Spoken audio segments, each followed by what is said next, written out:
यो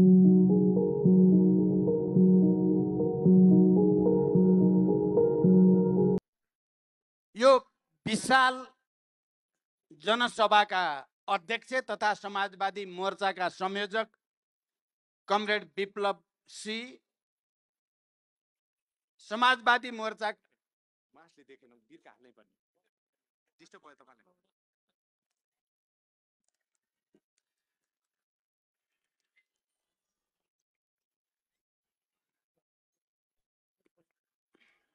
समाजवादी मोर्चाका नेता, नेपाल कम्युनिस्ट पार्टी एकीकृत समाजवादीका अध्यक्ष तथा पूर्व प्रधानमन्त्री कमरेड माधव कुमार नेपाल, नेपाल समाजवादी पार्टीका अध्यक्ष पूर्व मन्त्री कमरेड महेन्द्र राय यादव, संयुक्त मोर्चामा या हाम्रो यो समाजवादी मोर्चामा आबद्ध सबै पार्टीका नेता साथीहरू, उपस्थित सबै पार्टीका कार्यकर्ता र आदरणीय जनसमुदाय, सबभन्दा पहिला म यहाँहरू सबैलाई मेरो आफ्नो तर्फबाट अभिवादन फेरि एकचोटि भन्न चाहन्छु। स्वीकार्नुहोस् क्रान्तिकारी अभिवादन, लाल सलाम। आदरणीय जनसमुदाय, आजको दिन चैत्र 15 गते नेपालको राजनैतिक आन्दोलनको इतिहासमा एउटा महत्त्वपूर्ण दिनका रूपमा अब अंकित भइसकेको छ।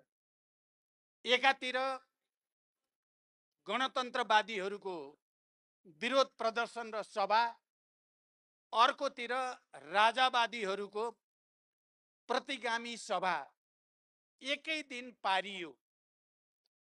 आजको दिन सबभन्दा पहिला गणतन्त्रवादी मोर्चाको हैसियतले हाम्रो समाजवादी मोर्चाबाट चैत्र 15 गते काठमाडौँमा प्रदर्शन गर्ने र सभा गर्ने घोषणा गरिएको थियो र हामीले घोषणा गरिसकेपछि राजावादीहरूले पनि आजकै दिन प्रदर्शन र सभा राख्ने घोषणा गरे। त्यसबाट उनीहरू कहीँ न कहीँ वातावरणलाई धमिल्याउन चाहने, उत्तेजित पार्न चाहने, आतंकित पार्न चाहने मनसायता देखिएकै थियो। तर आज मैले यहाँ बोल्दै गर्दा मैले सेक्युरिटीसँग लगातार बुझिरहेको छु। 12 वर्ष ढुङ्ग्रामा हाले पनि कुकुरको पुच्छर बाङ्गै भने जस्तो त्यहाँको सभा मण्डले अराजकताको पराकाष्ठा भएको छ। तीनकुने अहिले मण्डले अराजकताको, सबै प्रतिगामी निरङ्कुशतावादीहरूको एउटा प्रतीक जस्तो बनेर देखिएको छ। त्यहाँ घरमा आगो लगाएका छन् मण्डलेहरूले, त्यहाँ पुलिसमाथि ढुङ्गा प्रहार गरेका छन् मण्डलेहरूले। उनीहरूले चाहेका छन् के एक दुईजना मान्छे मरुन् र देशभरि आतंक फैलियोस् भन्ने चाहेका छन्। त्यो राजावादीहरूको चरित्र हो। हामी यहाँ आदरणीय जनसमुदाय 50,000 लाखको वरिपरि हामी यहाँ जम्मा छौँ। तर बडो शिष्ट, बडो संयमित, बडो अनुशासित र आफ्नो उद्देश्यप्रति समर्पित नागरिकहरूको एउटा विशाल सेना यहाँ खडा छ। त्यसकारण तुलना गर्नुहोस् गणतन्त्रवादीहरूको चरित्र, राजावादी मण्डलेहरूको चरित्र। आजै चैत्र 15 गते सम्पूर्ण नेपाली जनताले देख्ने गरी, सम्पूर्ण नेपाली जनताले बुझ्ने गरी काठमाडौँमा प्रदर्शित भयो। म उनीहरूलाई चुनौतीको साथ फेरि एकचोटि भन्न चाहन्छु, नेपाली जनताको र नेपालका राजनीतिक दलहरूको उदारतालाई कमजोरी ठानेर इतिहासलाई पछाडि फर्काउने दुस्साहस नगरियोस्। मैले ज्ञानेन्द्र शाहलाई मधेसमा अभियानमा अगाडि बढ्दै गर्दा भनेको थिएँ, विगतमा उनले धेरै गल्ती गरे र त्यो गल्तीको परिणाम उनले भोगिरहेकै छन्। अब अर्को गल्ती गरे भने उनले भोग्न केही पनि बाँकी रहँदैन। खबरदार, नेपाली जनताका पनि सबभन्दा सामन्ती निरङ्कुशताबाट अत्याचारमा पिसिएका, शोषण र दमनको मार खेपेर त्यसको प्रतिरोध गर्ने क्रान्तिकारी युद्धमा होमिएका नेपाली जनता, नेपालका तमाम दलितहरू, नेपालका तमाम महिला, श्रमजीवी महिलाहरू, मधेसीहरू, आदिवासी जनजातिहरू, मुस्लिमहरू, थारूहरू, मजदुरहरू, किसानहरू जसरी युद्ध र आन्दोलनको भट्टीबाट खारिएर निरङ्कुश तन्त्रमाथि धावा बोलेर त्यसमाथि विजयको झन्डा गाडेर अगाडि बढेको नेपाली जनता पछि फर्किने छैन। सामन्ती निरङ्कुशतावादीहरूका दिवा स्वप्नहरूलाई चकनाचुर पारेर अझ अगाडि बढ्नेछ भन्ने विश्वास म व्यक्त गर्न चाहन्छु। मैले यो विश्वास व्यक्त गर्दै गर्दा हिजो जनयुद्धको नेतृत्वको हैसियतले, शान्ति सम्झौताको हस्ताक्षरकर्ताको हैसियतले, सङ्घीय लोकतान्त्रिक गणतन्त्र घोषणाको एउटा नेताको हैसियतले, संविधान निर्माणको एउटा नेताको हैसियतले म आदरणीय जनसमुदायलाई यो मञ्चबाट, यहाँ उपस्थित जनसमुदाय र देशभरिका जनतालाई पनि भन्न चाहन्छु कि समस्या हामीले कहीँ न कहीँ विगतमा केही त्रुटि गरेको हुनाले पनि पैदा भएका छन्। म पुरै इमानदारीका साथ समाजवादी मोर्चाको तर्फबाट र मेरो तर्फबाट पनि तपाईहरुसँग गम्भीर आत्मसमीक्षा पनि गर्न चाहन्छु। सायद हामी गणतन्त्रवादीहरूले जनताका आशा अपेक्षा अनुसार काम गर्न नसकेकै कारण इतिहासको कूडा कर्कटमा मिल्काइएका तत्त्वहरू पनि टाउको उठाउने दुस्साहस गर्न पाए। त्यसकारण अरूलाई गाली गर्नुभन्दा पहिला म सम्पूर्ण जनसमुदायसँग गणतन्त्रवादी नेताको हैसियतले पहिला आत्मआलोचना गर्न चाहन्छु, आत्मसमीक्षा गर्न चाहन्छु र हामी ती गल्तीबाट शिक्षा लिएर फेरि एकचोटि जनताका पक्षमा, मजदुर किसानका पक्षमा, उत्पीडित वर्ग, जाति, क्षेत्र, लिङ्ग, समुदायको पक्षमा, सम्पूर्ण शहीद परिवार, बेपत्ता योद्धा परिवार, शहीदका सपना, बेपत्ता योद्धाका सपना, घाइते अपङ्गका सपना, सम्पूर्ण नेपाली जनताका सपना पूरा गर्न अर्को एउटा नयाँ क्रान्तिको नेतृत्व गर्न हामी तयार भएको घोषणा म गर्न चाहन्छु। आफ्ना कमजोरीहरू सच्याउँदै वर्गतिर फर्कने, आफ्नो विचार र राजनीतिक मुद्दातिर फर्कने। मैले यो कुरा यो मञ्चबाट औपचारिकताका लागि भनिरहेको छैन। तपाईहरुले देख्नु भएको छ, हामीले तराई मधेसमा हुलाकी मार्ग केन्द्रित अभियान भन्दै त्यहाँका सबै उत्पीडित वर्ग, जाति, क्षेत्र, समुदाय सबैसँग आत्मसमीक्षा सहित हामी तपाईहरुसँग जोडिन्छौं भन्दै हिँडेको यथार्थ सहित र समाजवादी मोर्चामा हामीले गरिरहेको छलफल समेतका आधारमा म भनिरहेको छु, हामी आफ्ना कमजोरी सच्याएर गणतन्त्रलाई अझ राम्रो गणतन्त्रमा, यो लोकतान्त्रिक गणतन्त्रलाई समाजवादी गणतन्त्रमा, अहिलेको समावेशी समानुपातिक प्रतिनिधित्व प्रणालीलाई अझ व्यापक, अझ पूर्ण रूप दिने प्रक्रियामा हामी एउटा नयाँ आन्दोलनको, एउटा नयाँ क्रान्तिको नेतृत्वद्वारा अहिलेका समस्याहरू, अहिले देखिएका अन्योलहरूको समाधान गर्न चाहन्छौं। र मैले आफ्नो पार्टीभित्र, समाजवादी मोर्चाभित्र छलफल गर्दा र जनसमुदायको बीचमा पनि मैले भनेको छु, एउटा अर्को क्रान्ति हामीले हिजो जनयुद्ध र जनआन्दोलनको माध्यमबाट सामन्ती निरङ्कुश तन्त्रको ढाड त भाँचेकै हो, त्यसलाई इतिहासको कूडा कर्कटमा फालेकै हो, तर हामीले एउटा चीज गर्न बाँकी थियो। किनकि आजको युग 20औं शताब्दी र 21औं शताब्दीको आजको युगमा आदरणीय जनसमुदाय सामन्ती निरङ्कुश तन्त्र समूल रूपले त्यति बेलासम्म नष्ट हुन सक्दैन जबसम्म क्रान्तिले दलाल र नोकरशाही पुँजीवादलाई पनि सँगसँगै गाड्न सक्दैन, तबसम्म देश मुक्त हुन सक्दैन। हामीले सामन्ती निरङ्कुश तन्त्रलाई त पछारेकै हो नेपाली जनताले, तर यो देशमा दलाल पुँजीवाद, नोकरशाही पुँजीवाद, जो वैदेशिक प्रतिक्रियावाद र साम्राज्यवादसँग हजार किसिमले जोडिएको हुन्छ आजको युगमा, त्यो दलाल पुँजीवादको साइनो, त्यसको घाँटी सामन्ती निरङ्कुशतावादीहरूसँग पनि जोडिएको हुन्छ। तपाईँ हामीले अहिले हेर्यो भने व्याख्या गर्ने समय छैन। तपाईँ चाहे संयुक्त राज्य अमेरिकाको अहिलेको चुनाव र त्यसको परिणाम हेर्नुहोस्, या युरोपमा भएका थुप्रै देशका चुनाव र परिणाम हेर्नुहोस्, या अन्यत्र हेर्नुहोस्, हिजोको तथाकथित उदार पुँजीवाद भन्नेहरू अहिले अन्धराष्ट्रवादतिर र एकदम सङ्कीर्ण निरङ्कुश तन्त्रतिर जाने ट्रेन्ड विश्वभरि देखा परेको छ र नेपालका सामन्ती तत्त्वहरू पनि तिनै अन्तर्राष्ट्रिय प्रतिक्रियावादसँग घाँटी जोडेर तिनीहरूको सहयोग लिएर नेपाली जनताका विरुद्ध, नेपालको लोकतान्त्रिक आन्दोलनका विरुद्ध दलालहरूलाई, नोकरशाहहरूलाई पक्ष पोषण गर्ने र यो देशलाई पनि एउटा अन्धराष्ट्रवादी, अतिवादी देशमा बदल्ने दुस्साहस गर्दैछन्। त्यसकारण आदरणीय जनसमुदाय एउटा अर्को आन्दोलन, सामन्ती निरङ्कुशतालाई सम्पूर्ण रूपले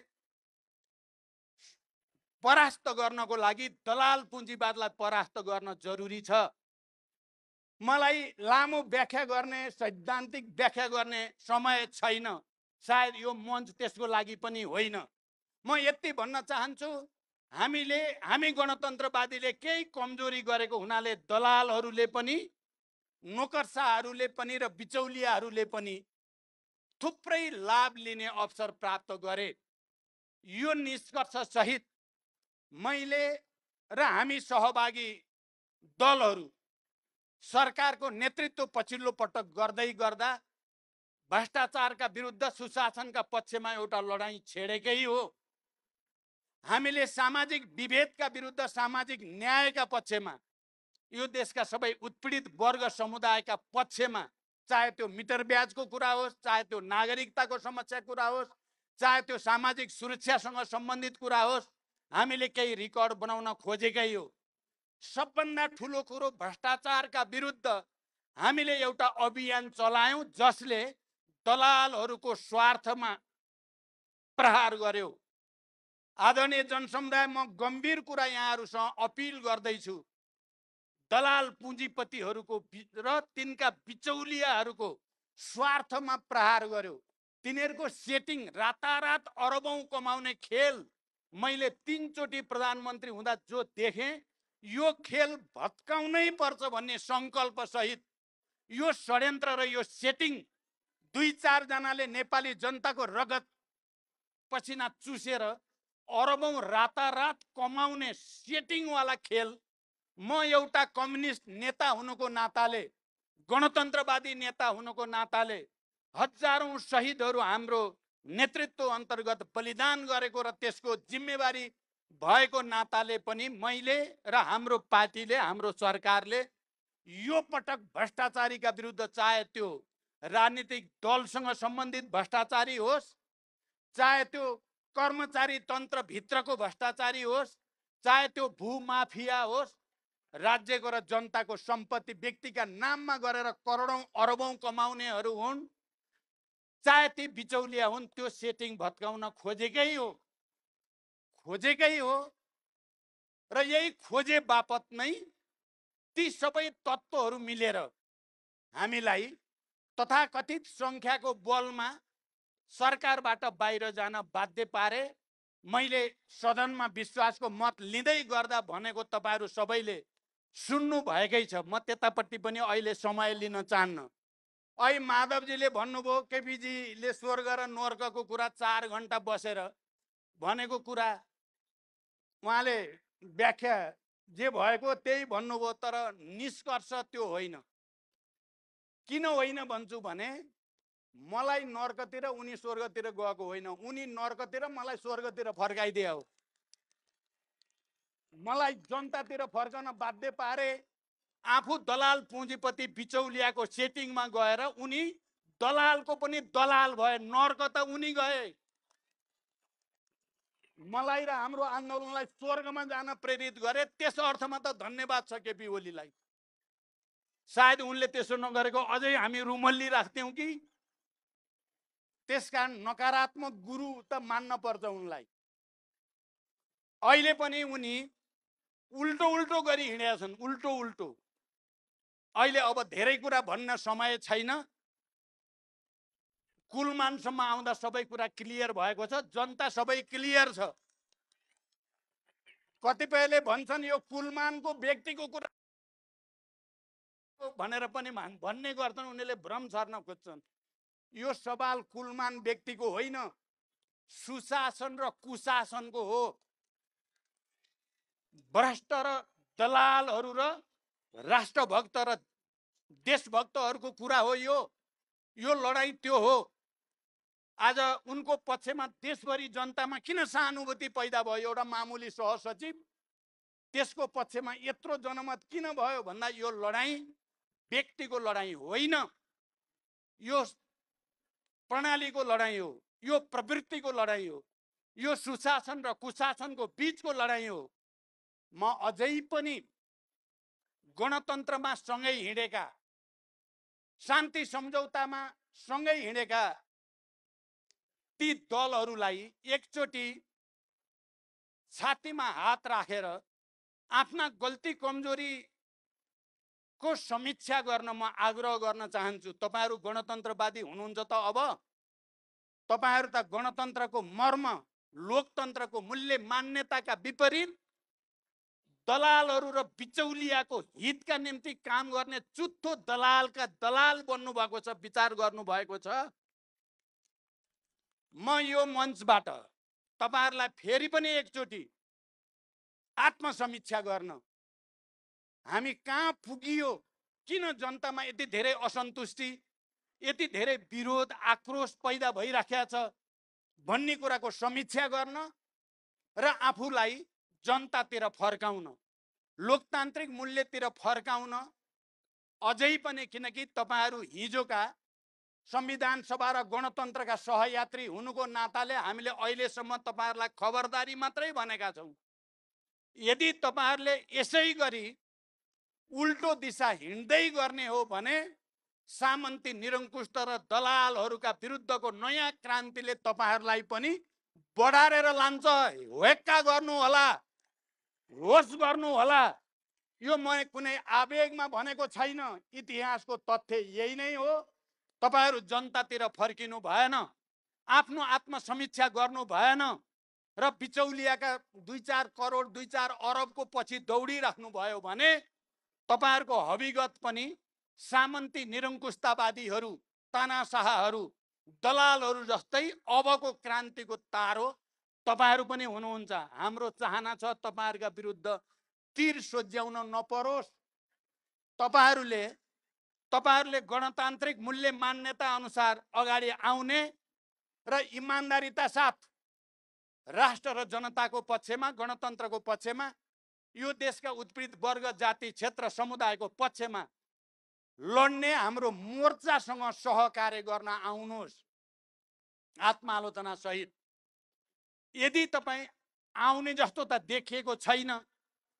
मैले यो बीचमा अलिकति हेरेको छु, तपाईहरुले कतिको नोट गर्नु भएको छ। मैले विश्वासको मत लिँदै गर्दा बरु नेपाली कांग्रेसका सभापति शेरबहादुर देउवालाई इमानदार भने, किनकि उहाँले त्यो दिन, जुन दिन 4 घण्टा मलाई केपीजीले चिल्लो घसिराख्नु भयो, तपाई र म यस्ता मित्र भनिराख्नु भयो, र आज 4 केही पनि भएको छैन, हस्ताक्षर भएकै छैन, कांग्रेससँग मिल्छु त म भन्ने राख्नु भएको थियो। उहाँले 4 बजे भेटौं भन्नुभयो। मैले शेरबहादुरजीलाई फोन गरेँ, के हो तपाईहरुको त केही नै भएको छैन अरे अहिलेसम्म, पत्रिकामा त सबै हस्ताक्षर भयो भनेर आछ। केपीजी मैसँग हुनुहुन्छ, उहाँले त केही नै भएको छैन भन्नुहुन्छ। साँचो कुरा के हो भनेर सोधेँ मैले।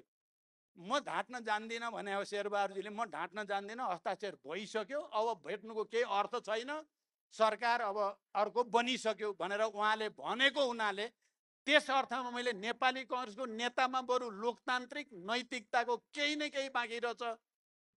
आफूलाई कम्युनिस्ट र एमाले भन्ने नेताको नैतिकताको धरातल कति तल भन्ने कुरा मैले त्यति बेला नै भनेको थिएँ।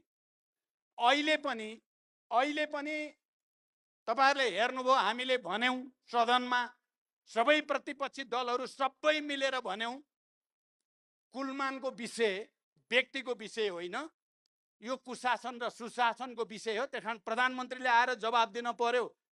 चित्तबुद्ध जवाब दिए भने हामी हेरौँला, जवाब चित्तबुद्ध भएन भने हाम्रो आन्दोलन अझ अगाडि बढ्छ भनेका थियौं। हामीले बढिरहेको छ।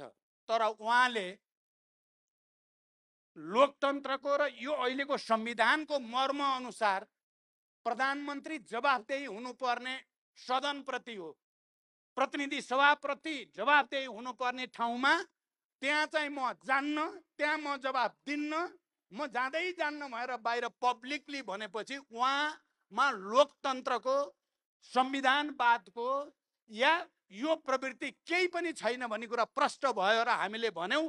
यदि उहाँले आएर जवाफ दिने होइन भने हाम्रो आन्दोलन अझ अगाडि बढ्दै जान्छ, छोडिँदैन भनेर हामीले भनेका छौं।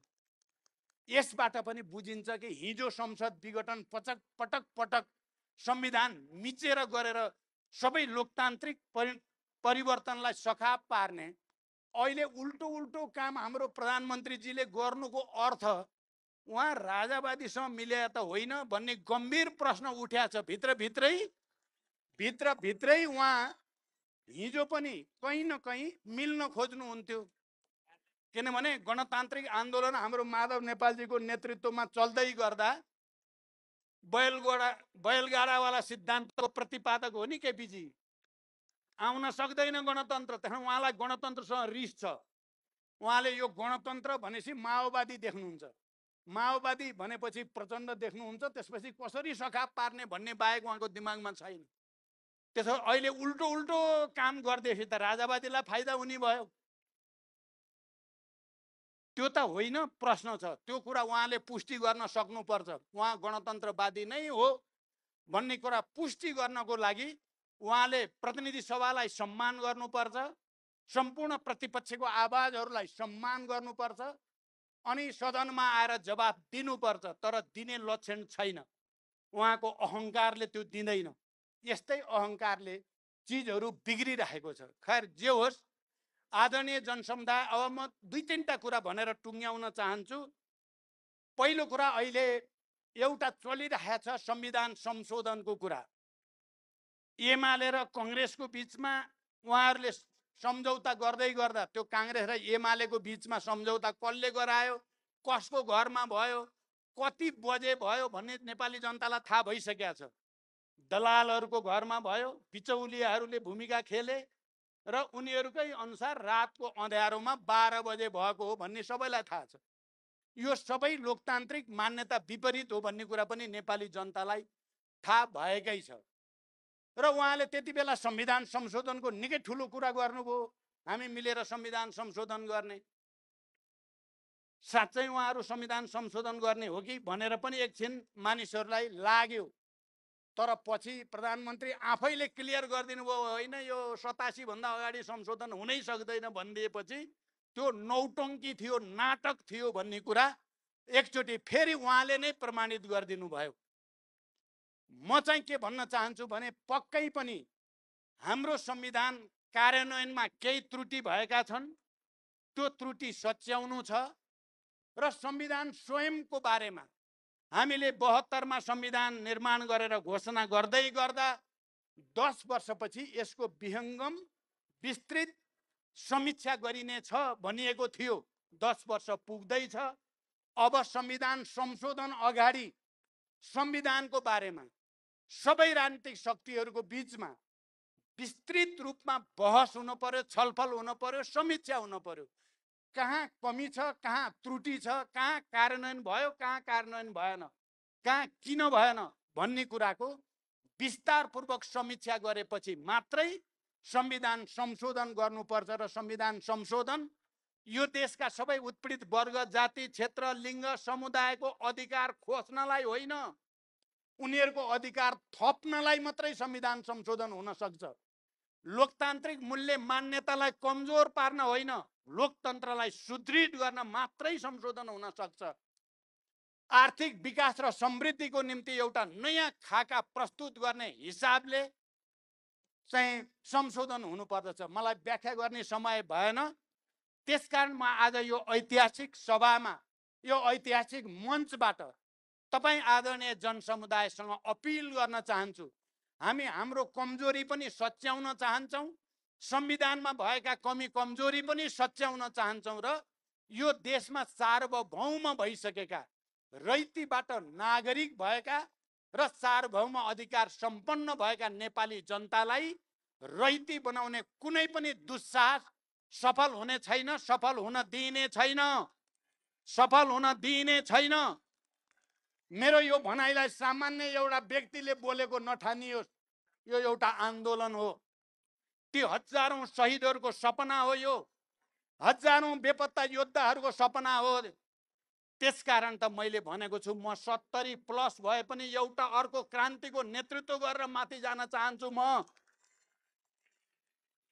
यो त्यत्तिकै भएको छैन। तपाईँ हेर्नुभयो भने बिहान 5 बजेदेखि बेलुका 11 बजेसम्म तराईमा, मधेसमा, जनताको घरमा, शहीदहरूको घरमा टोयलेट जस्तो उनीहरू खुलै टोयलेटमा पनि हामी बसियो। जे खान्छन् त्यही खाइयो, त्यत्तिकै गरिएको छैन।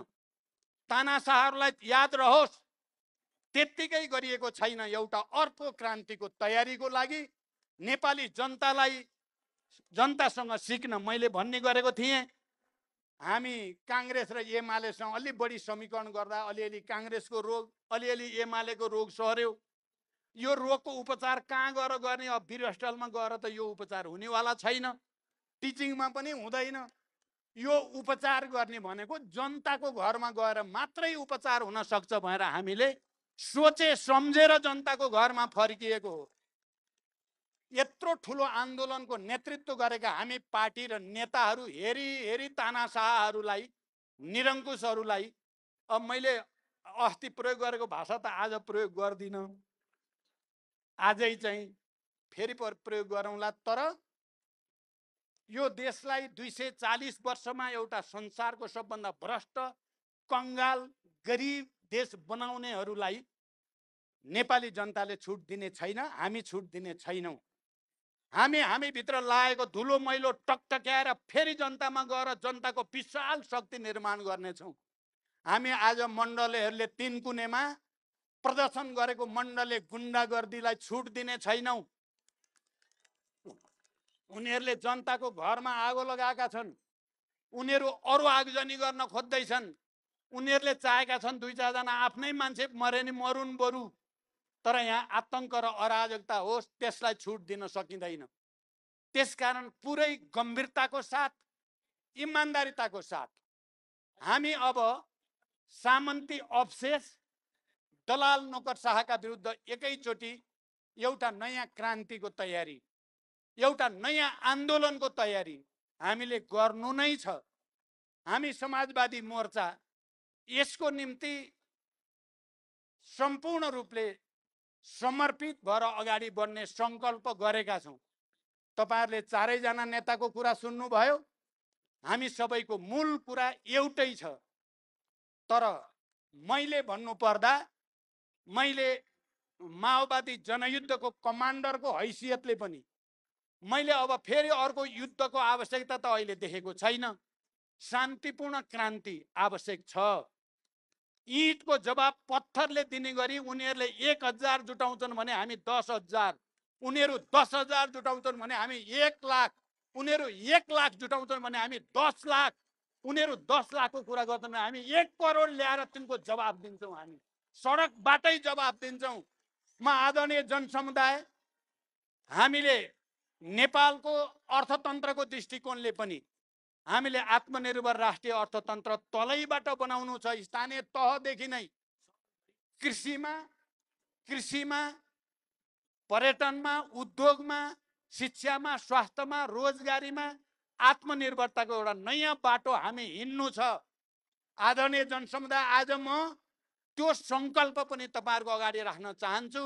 स्थानीय तहबाट समाजवादी अर्थतन्त्रको भ्रूण रोपिनेछ, आत्मनिर्भर स्वतन्त्र राष्ट्रिय अर्थतन्त्र बनाइनेछ, विदेशीको दलाली र गुलामी गरेर भिख माग्ने प्रणालीलाई त्यसका विरुद्ध लडिनेछ। यो अपिल पनि म गर्न चाहन्छु। आदरणीय जनसमुदाय, त्यसकारण हामी सबैले एकताबद्ध भएर एकचोटि फेरि एउटा नयाँ सङ्कल्प गर्न जरुरी छ। त्यही सङ्कल्पको निम्ति तपाईँहरू सबैसँग विशेष अपिल गर्दै म बिदा हुन्छु। धन्यवाद। अभिवादन। लाल सलाम।